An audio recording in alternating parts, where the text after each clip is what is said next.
I want to be very clear with you right from the start. This is not just another video. This is not just another media criticism segment.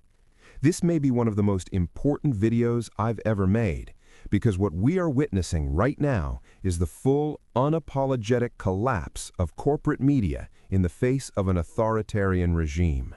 And today, that collapse has a name: CBS. CBS didn't just make a bad editorial decision. CBS didn't just exercise poor judgment. CBS didn't just play it safe. CBS surrendered. CBS has capitulated completely to the Trump regime, and in doing so, it has destroyed itself. The network that once symbolized journalistic integrity, investigative courage, and accountability is gone. Not damaged, not bruised, gone. Let's talk about what happened. Just hours before 60 Minutes was set to air one of the most consequential investigative reports of the year, a report exposing the brutal reality of deportees sent by the Trump administration to a detention facility in El Salvador, CBS abruptly pulled the segment, not postponed it with transparency, not delayed it with an explanation, pulled it, silenced it. After days of promotion, after building public expectation, after clearing every legal and editorial review, CBS quietly issued an editor's note announcing that the segment would air in the future, maybe. And that tells you everything you need to know.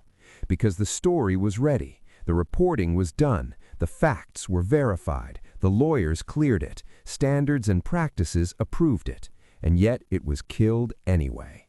Why? Because it made the Trump regime uncomfortable. Let's be honest about what that story was going to show.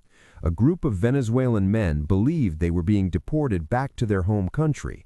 Instead, they were secretly transported to a maximum security facility in El Salvador, CAVED, where they were shackled, paraded before cameras, beaten, abused, and subjected to conditions that human rights organizations have described as torture. This wasn't rumor. This wasn't speculation. This wasn't partisan commentary. These were first-hand accounts of men who were disappeared, brutalized, and dehumanized with the knowledge and assistance of the United States government. And that is why the story mattered, which is also why it had to be stopped. Because authoritarian regimes do not fear opinions. They fear documentation. They fear testimony. They fear facts. And corporate media, instead of standing up to that fear, folded. We've seen the warning signs for months. CBS executives didn't suddenly wake up one morning and decide to abandon journalism. This has been a slow, deliberate erosion, one concession at a time. Earlier this year, the head of 60 Minutes resigned, publicly stating that his journalistic independence had been compromised. Shortly after that, the president and CEO of CBS News stepped down, citing irreconcilable differences about the network's direction.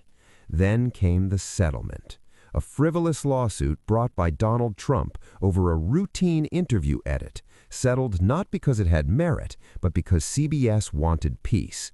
$16 million paid, a dangerous precedent set, a message sent. If you pressure us long enough, we will comply. And once that message was sent, the floodgates opened. Trump demanded apologies. Trump attacked journalists by name. Trump publicly berated CBS leadership, and behind the scenes, regulatory leverage was applied. This is how gangster regimes operate. They don't ban journalism outright. They make it expensive. They make it risky. They make it inconvenient. And corporate media, built on profit and access, caves every time. The most chilling part of this story isn't even the pulled segment itself. It's the internal email written by a 60 Minutes correspondent, an email that should be required reading for anyone who still believes corporate news is independent. She explained that the story had been screened multiple times, cleared by attorneys, and verified as factually accurate. She stated plainly that the decision to spike it was not editorial, it was political. And she was right. The justification offered, that the Trump administration refused to participate. Think about that. If a government can kill a story simply by refusing to comment, then investigative journalism ceases to exist.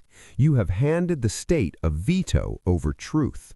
That is not journalism. That is stenography. That is state media.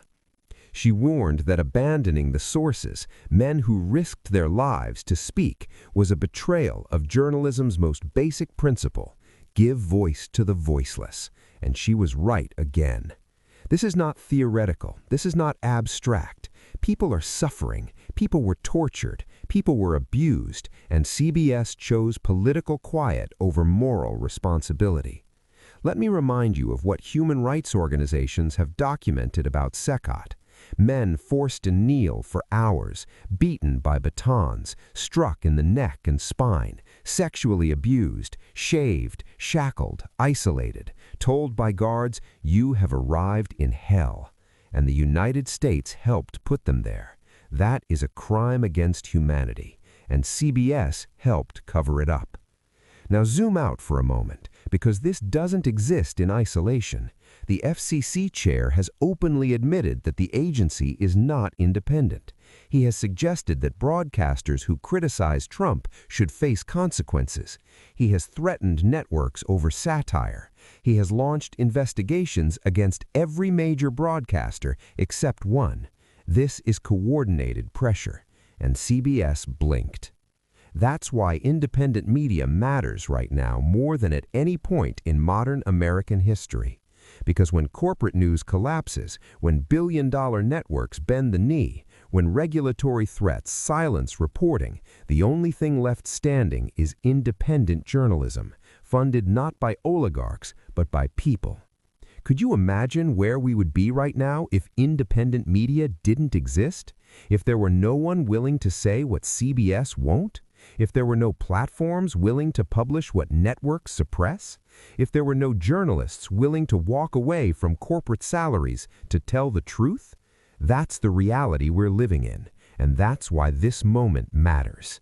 CBS didn't just betray a story. CBS didn't just betray its reporters. CBS betrayed the public. It traded decades of credibility for a week of political silence. And once you do that, you don't get your reputation back. So as we close this out, understand this: the fight for truth is no longer happening inside corporate boardrooms. It's happening right here, between independent journalists and an audience that refuses to be lied to.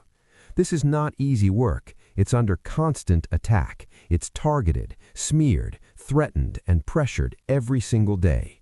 But it's necessary, because the alternative is silence. And silence is exactly what authoritarian regimes depend on. Thank you for being part of the reason that silence doesn't win.